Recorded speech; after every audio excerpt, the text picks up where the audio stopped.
শিল্পে গ্যাসের সংকট চরমে, বন্ধ হচ্ছে একের পর এক কারখানা।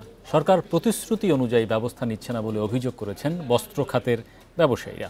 তাদের দাবি, এভাবে চলতে থাকলে ঈদের বেতন বোনাস পরিশোধ করা কঠিন হবে।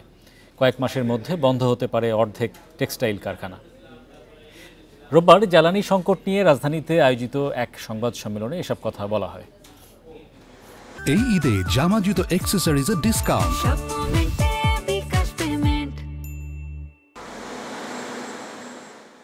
দেশের তৈরি পোশাক শিল্পের জন্য কাপড় ও সুতার বড় অংশ যোগান দেয় স্থানীয় টেক্সটাইল কারখানাগুলো।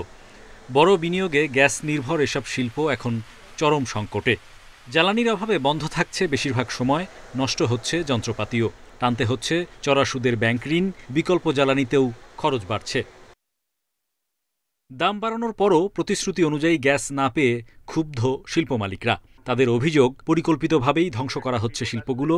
সরকারের পরিকল্পনাহীনতার খেসারত দিচ্ছেন তারা। আমাদের উপদেষ্টা সাহেবরা আমার মনে হয় একই অস্ট্রিচ পাখির মতো হয়ে গেছে। চারিদিকে কিছু মনে হয় যেন তারা দেখতে পারতেছে না। প্রতিনিয়ত আমাদের লে অফ হচ্ছে।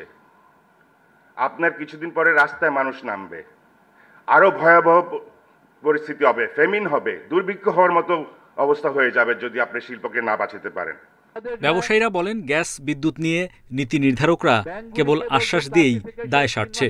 অর্থনীতির নাজুক পরিস্থিতিতে ঈদে 10 দিনের ছুটি দেওয়ারও সমালোচনা করেন তারা। বেতন না দিতে পারলে সরকার থেকে আবার ধমক দেওয়া হচ্ছে যে এত তারিখের মধ্যে আপনাদের সবাইকে ফ্যাক্টরির বেতনও দিতে হবে। অথচ ওনারা গ্যাসও দিবেন না, ব্যাংকের ইন্টারেস্ট রেটও বাড়াবেন, আবার আমাকে গ্যাস বিলও দিতে হবে। গ্যাসের প্রেসার থাকবে 1.5 মানে 0, কিন্তু আমাকে কিন্তু মিটার কিন্তু আমার ঘুরছে। ব্যবসায়ীরা বলেন, সিস্টেম লসের নামে 12 ভাগ গ্যাস চুরি ও অপচয় হচ্ছে। শিল্পের জ্বালানি নিরাপত্তা নিশ্চিতে ধাপে ধাপে বাসাবাড়িতে গ্যাস সরবরাহ বন্ধের দাবি তাদের। সেই সঙ্গে স্থানীয় গ্যাস অনুসন্ধানে জোর দেন ব্যবসায়ীরা। আমরা গ্যাস চাই, ইলেকট্রিসিটি চাই। Hari Saha, independent news, Dhaka.